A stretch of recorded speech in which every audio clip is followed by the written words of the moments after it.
ذکر الہی کی مقدار تو کوئی نہیں ہے، لامحدود اللہ کے لیے لامحدود جان ہے۔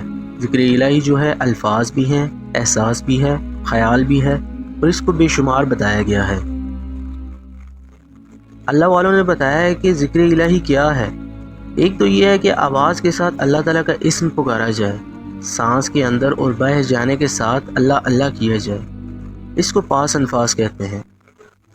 اپنے سانس کی حفاظت کی جائے اور سانس کے آتے اللہ کہا جائے اور سانس کے جاتے اللہ کہا جائے، اس کا پورا احساس کیا جائے، خیال رکھا جائے اور اللہ کہا جائے۔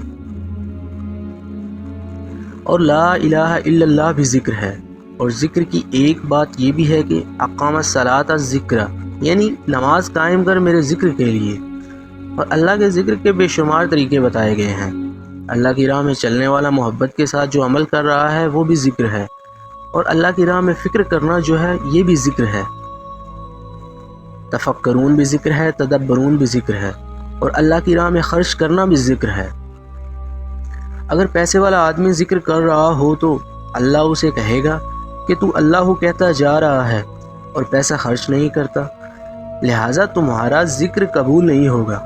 اللہ کا حکم ہے کہ لن تنالوا البر حتی تنفقوا مما تحبون، یعنی انسان ہرگز نہیں فلاح پائے گا جب خرچ نہیں کرے گا وہ چیز جو پسند ہے اس کو۔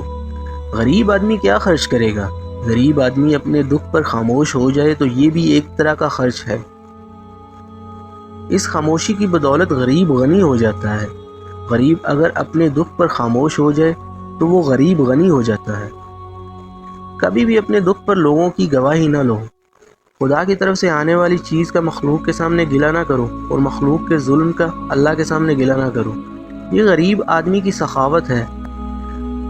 ایسا کرنے سے اس کا ذکر شروع ہو جاتا ہے۔ ذکر کا معنی ہے کہ اللہ کی راہ میں چلنے کا شعور پیدا ہو جائے۔ اللہ کی راہ میں چلتے ہوئے جو کچھ تم کر رہے ہو یہ سب کچھ ذکر میں شامل ہے۔ خیرات بھی ذکر میں شامل ہے، چلنا بھی ذکر میں شامل ہے۔ اللہ کے ذاکرین کے لیے روٹی پکانے والا تندورچی بھی ذکر میں شامل ہے۔ یہ پورے کا پورا ذکر ہے، اور یہ اللہ تعالیٰ کے محبوب صلی اللہ علیہ وآلہ وسلم نے بتایا ہے کہ اصلی ذکر یہ ہے کہ انسان زمان و مکان سے الگ ہو کر خالق کون و مکان کے ذکر میں ایسا گم ہو جائے کہ لامکان بن جائے، بلکہ بالکل اس کے عالم میں محو ہو جائے۔ یہ ذکر کی کیفیت ہے۔ انسان اس حال میں ہمہ حال ہو جاتا ہے۔ ایک آدمی ذکر میں بڑا محو کر دیا گیا، چلتے چلتے اس کو کہیں ٹھوکر لگی تو خون نکل آیا، اس خون میں سے بھی ذکر کی آواز آتی تھی۔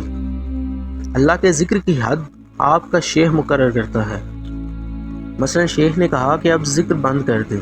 اب یہ ذکر بند کرنا جو ہے یہ اطاعت ہے۔